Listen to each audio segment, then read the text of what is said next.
મહિલા મહાવિદ્યાલય વડોદરા દ્વારા રાષ્ટ્રીય સેવા યોજના અંતર્ગત વાર્ષિક શિબિરની પૂર્ણાહુતિ.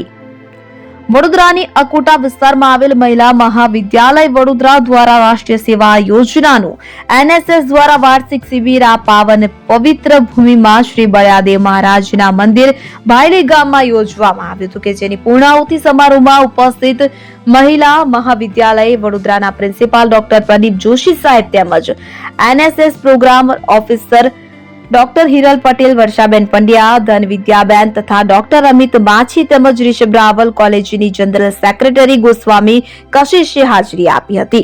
ભાયલીના પોલીસ સ્ટેશનમાંથી પધારેલ પીએસઆઈ એનઆર કાદવલા તેમજ એએસઆઈ તેમજ પોલીસ સ્ટેશનનો સમગ્ર સ્ટાફ હાજર રહ્યો હતો. તેમજ વેદ-બી-એસ-ડબલ્યુ કોલેજના અધ્યાપકો તેમજ વિદ્યાર્થીનીઓએ શિબિરાર્થી સાથે સામેલ થયા હતા. એનએસએસની શિબિરાર્થીઓને પ્રોત્સાહિત કર્યા અને સાથે સાથે સખત પરિશ્રમનો કોઈ વિકલ્પ નથી અને જીવનમાં દરેક ક્ષેત્રમાં આગળ વધવાની શુભેચ્છાઓ પાઠવી હતી. આ કાર્યક્રમનું સમગ્ર સંચાલન વર્ષાબેન પંડ્યાએ કર્યું હતું અને આભાર વિધિ ધન વિદ્યાબેને કરી હતી.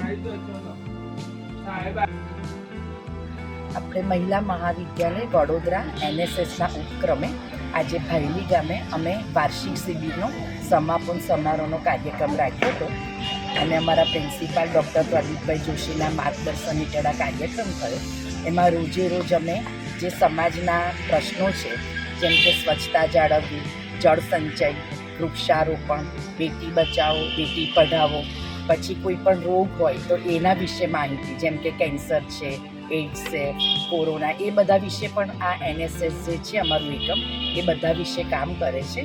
બીજું કે સૌથી પહેલા દિવસે તો મેં ગામમાં રેલી કાઢી અને આ રેલીમાં અમારો ઉદ્દેશ્ય આ જ હતો કે અત્યારે આ બધી જે સમાજને તાતી જરૂરિયાત છે, જ્યાં ને ત્યાં પાણી ઢોળતા હતા લોકો, કે જ્યાં જે ત્યાં પહેલાં તો પાણી બચાવો સૂત્રનો અમારે ઉપયોગ કરવો પડ્યો અને આખા ગામડામાં અમે આ રેલી કાઢી. એટલે ગામમાં જાગૃતિ ફેલાવવાનું પણ અમારી જે ટીમ છે એનએસએસ એણે આ કાર્ય કર્યું. પછી અમે એક દિવસ યોગવાળાને બોલાવ્યા, એમણે પ્રાણાયામ, યોગ, પછી મેડિટેશન કરવું જરૂરી છે એના વિશે માહિતી આપી.